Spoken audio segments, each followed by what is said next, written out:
ఉడతా ఉడతా ఉషా ఉష్ సప్పుడు చేయకురి మీకన్నా మస్తుగా ఉరుకుతాంది మా సిట్టి సిన్నారి సిలక సిలక గప్పు సూప్ గమ్మున కూసూరి మీకన్నా మస్తుగా పలుకుతాంది మా పొట్టి పొన్నారి.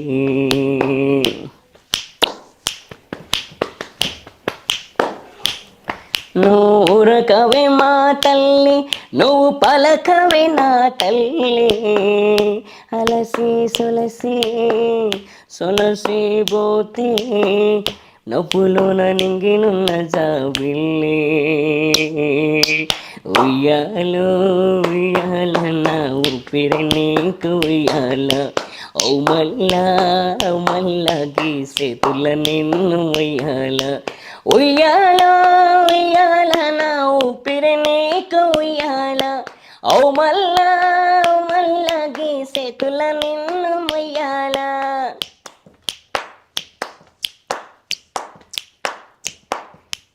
ఉడతా ఉడతా ఉషా ఉష్ సప్పుడు చెయ్యకురే మీకన్నా మస్తుగా ఉరుకుతుంది మా సిట్టి సిన్నారి.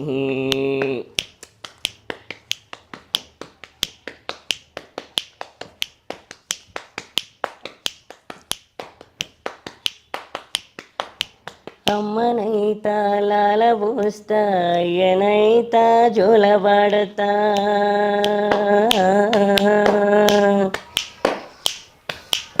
అవ్వనైతా పువ్వ వెడతా అయ్యనైతా జోలబాడతా పట్టి పువ్వునైతా నీకు పవలియ నీకే పట్టి పురుగైతా నీకు పవలియ నీకే ఏమన్నైతే నీకు ఏమన్నైతే నేను ఏమన్నైతా నిన్ను గాయనీకి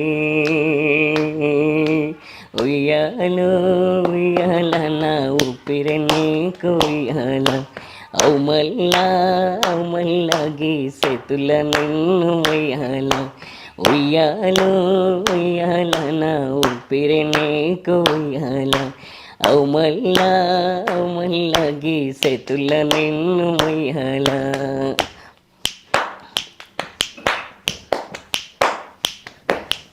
థ్యాంక్ యూ. వా భలే భలే అండి, ఎంత బాగా పాడుతున్నారో అసలు. ఈరోజు ఎన్ని పాటలు వింటున్నానో నేను, ఎంత వింటున్నా మళ్ళీ మళ్ళీ మీతో పాడించుకోవాలి అనిపించేలా ఉందండి, అంత చక్కగా పాడుతున్నారు. థ్యాంక్ యూ అండి, థ్యాంక్ యూ వెరీ మచ్. అయితే ఈ పాట లిరిక్స్ కానీ ఇవన్నీ గుర్తుపెట్టుకోవడానికి మీరు ఎలా చేస్తూ ఉంటారండి? విని మాత్రమే పాడుతుంటానండి మా. ఓకే. అంటే వినడమే, ఇంకా చూడడం ఏం లేదు. వింటాను, విని పాడుతుంటాను అట్లా. అంటే ఇంకా టీవీలో వస్తుంటే మళ్ళీ మళ్ళీ వింటా. అవి ఎక్కువ సార్లు వింటా ఇలాంటి పాటలు. అన్ని పాటలు ఎక్కువ సార్లు వింటా. ఏంటంటే 2-3 రోజుల్లో అని చెప్పాను, ఎందుకంటే విన్న తర్వాతే పాడతా. రాజుగారు ఎస్పి చరణ్ గారి పాటని మా కోసం పాడి వినిపించారు. అవునండి. అయితే పాటని ఇష్టపడే అందరికీ కూడా ఎస్పీబి గారంటే ప్రాణం, బాలసుబ్రహ్మణ్యం గారంటే. అవును. అయితే మీరు పాడుతా తీయగా కార్యక్రమానికి కూడా వెళ్ళారు. అవునండి. ఎస్పీబి గారిని కలిసినప్పుడు ఎలా అనిపించిందండి? వారితో మీ అసోసియేషన్ ఎలా ఉండింది? ఎస్పి బాలు గారిని కలిసినప్పుడు నా చిన్నప్పటి కోరిక కదండి ఆయనను కలవాలని. ఇది ఇప్పుడు కాదు, నాకు 1994 నుంచి ఉన్న కోరిక అది. 94 నుంచి? అవునండి, 94 నుంచి ఉన్న కోరిక అది. అది ఇప్పటి కోరిక కాదు. ఆయనను కల్పించమని చాలా మందిని రిక్వెస్ట్ చేశాను. వాళ్ళు ఏం చేశారంటే, ఒక ఆయన చెప్తారు బంజారా హిల్స్ దగ్గర ఉండని ఒకరు చెప్తారు, ఇంకొకరు చెప్తారు మెడ్రాస్ లో ఉంటారని ఒకరు చెప్తారు. ఎక్కడంటే వెళ్ళను, వాళ్ళు ఎవరు కరెక్ట్ అడ్రస్ చెప్పకపోతే నేనేమనుకున్నా అంటే ఆయనను కలిసి, అప్పుడు నేను చిన్నపిల్లని కదా, అప్పుడు కలిసి పాడి ఆయన ఏం చెప్తారు, మ్యూజిక్ నేర్చుకోమంటారా ఏం చెప్తారా చూసి నేను అనుకున్నా, ఓహో ఆయన ఏం చెప్తారో అది చేస్తా, నేను ఎవరి మాట వినను. నేను ఆయనను కలిసి ఆయన ఏం చెప్తారు, మ్యూజిక్ నేర్చుకోమంటారా లేకపోతే ఏం చెప్తారా, నేను ఆయన ముందు పాడాలి ఖచ్చితంగానే ఆ టైంలో అనుకున్నా. ఓకే. ఫలితం దొరకపోయింది. ఫలితం లేకపోవడమే కాకుండా నేను చూస్తే ఏమనుకున్నారంటే ఆయన లేరు, ఆయన అక్కడికి వెళ్ళారు ఇక్కడికి వెళ్ళారు, ఇంకోటి ఆయన ఏదేదో అన్నారు ఇంకా ఆయన గురించి. నన్ను ఎట్లా చూసారంటే పిచ్చోడ్లా చూశారు. ఓకే. అలా చూడడం వల్ల నేను అడగడం మానేశాను. ఎందుకు అడగాలి, నా మనసులో ఉంచుకు అయినా కలిసి ఇంకెవరు కల్పించేలా లేరు, ఎందుకు వచ్చిన గొడవ అని చెప్పేసి వదిలేసాను.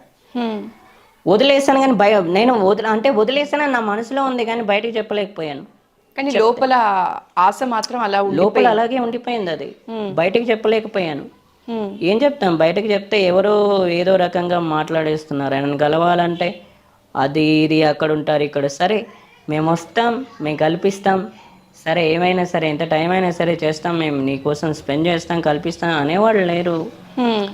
సరే కల్పిస్తాం, సరే చేస్తాం, పేరు చెప్పకూడదు కానీ ఇంకొక ఆయన ఏమన్నారంటే 6 months తర్వాత బాగా తింటే కల్పిస్తానని చెప్పారు ఒక ఆయన. ప్రోగ్రామ్స్ చేశారు, ఆయనతో పాటు నేను చేశాను, చిన్నతనం మైక్లో వాడించారు, ఆయనకు నాకు పూలదండ వేశారు. ఇన్ని చేసిన ఆయన మళ్ళీ 6 నెలల తర్వాత పోతే నా వల్ల కాదనేసారు. ఎందుకు, ఎవరిని అడిగితే అవుద్ది, అది కాదు. అయితే ఇంకా ఎవరిని అడగకూడదు అని చెప్పేసి లోపల అలాగే పెట్టుకున్నా, ఎవరితో చెప్పలేదు. చెప్పపోతే ఇంకా మళ్ళీ తర్వాత అది అలాగే ఉండిపోయింది. నేను రామాచారి సార్ దగ్గర జాయిన్ అయిన తర్వాత ఒకరోజు డిస్కషన్ చేశా, సార్ నేను ఎస్పి బాలు గారిని కలవాలి, ఒకసారి నాకు కల్పిస్తారా, నా చిన్నప్పటి నుంచి కోరిక అంటే మన క్లాస్కి వచ్చినప్పుడు కల్పిస్తానని చెప్పారు. ఓకే. అది 2014లో మా క్లాస్కి వచ్చారు ఆయన, విద్యానగర్లో క్లాస్కు సండే క్లాస్కి వచ్చారు. ఓకే. సాయంత్రం టైంలో వచ్చారు, కల్పించారు. ఈయన నా స్టూడెంట్, ఇతను వీడి పేరు రాజు అని. ఏం బాబు ఇక్కడ మ్యూజిక్ నేర్చుకుంటున్నావా అంటే అవును సార్ అన్న. చాలా సంతోషం నాయన, బాగా నేర్చుకోని అన్నారు. ఇలా పట్టుకున్నాం, మామూలుగా లేదు. ఎలా అనిపించింది? చాలా చాలా హ్యాపీ. కొన్ని సంవత్సరాల కళ, చిన్నప్పటి కళ అది, ఆ చిన్నప్పటి కళ, గింతున్నప్పటి కళ, అది గింతున్నప్పటి కళ. ఆ కళ ఆ రోజు నెరవేరిందంటే ఎంత హ్యాపీ. కానీ చాలా బాధపడ్డా, ఆయనను కలవాలంటే ఇంతమందితో ఇన్ని మాటలు పడాలా, ఒక సింగర్ని కలవాలంటే ఇంతమంది ఇన్ని రకాలుగా అంటారా, ఆయన లేడు, ఆయన కలిసి ఏం చేస్తావు పిచ్చోడు, అది దాన్ని చూసారు అట్లా. నాకు బాధ వేసి నేను ఆ తర్వాత ఇంకెవరితో చెప్పలేదు. ఏముందండి, శంషాబాద్ గ్యాన్స్ మీ కూడా ఇలా తిరగడం. ఏమంటే మీకు ఎస్పి బాలు గారు తెలుసా, ఇలా ఎస్పి బాలు సార్ తెలుసా, ఏడ్చాను. ఏడ్చిన టైంలో కూడా ఎవరు పట్టించుకోలేదు. పట్టించుకోకపోతే ఏం చేస్తాం. సరే ఇంకొక ఆయన, సరే 6 monthsలో కల్పిస్తాను ఆయన, ఏడుపు, సరే నన్ను ఓదార్చారు కదా, అమ్మయ్య నన్ను ఓదార్చారు, ఎలాగో కల్పిస్తారు, ఎలాగో కలబోతున్నా అని చెప్పేసి అనుకునే లోపు అది పోయింది. నాకు ఇంకా ఎగ్జైట్మెంట్ అయ్యేలోపు పోయింది అది. అడ్రస్ ఇచ్చారు, కల్పిస్తానని చెప్పారు, ఈ కాగితం చేతిలోనే ఉంది. అమ్మయ్య ఎలాగో అలా కలవబోతున్నాను, ఈ అడ్రస్ చేతిలో పట్టుకున్నా. 6 నెలల తర్వాత పోయింది, నా వల్ల కాదనేసారు. నాకు ఎలా ఉంటుంది. అదే విషయం ప్రతి ఒక్కరు ఏంటంటే ఆయనతో పాడుతా తీయగాలు పార్టిసిపేట్ చేశారు. ప్రతి ఒక్కరూ ఆయనకు తెలుసు. చిన్నప్పటి నుంచి నేను కలవాలనే విషయం మాత్రం ఎవరికి తెలీదు. నేను ఇప్పుడు మీతో చెప్తున్నా. ఎందుకంటే ఎప్పుడు చూసినా ఏంటంటే రామాచారి సార్ ప్రతిసారి అంటారు బాలు గారు అని. నాకు అనిపించింది, ఓ బాలు గారు అంటున్నారు కాబట్టి ఒక్కసారి కల్పించమని అడుగుదాం అని చెప్పేసి మనసులో అనిపించింది. జాయిన్ అయిన కొత్తలో కూడా అనిపించింది. అంటే కనిపించమంటే అప్పటికే జరిగిన ఎక్స్పీరియన్సెస్ వల్ల అడిగే ధైర్యం చేయలేకపోయారు. లేదండి, ఇంకా అనుకున్నా కల్పించమంటే మళ్ళీ ఏమైనా అంటారేమో, అంటే ఇంతమంది ఏదో రకంగా మాట్లాడారు, ఆయనను కల్పించమంటే ఏమైనా అంటారేమో అని చెప్పేసి కొత్తలోనే అడగలేదు.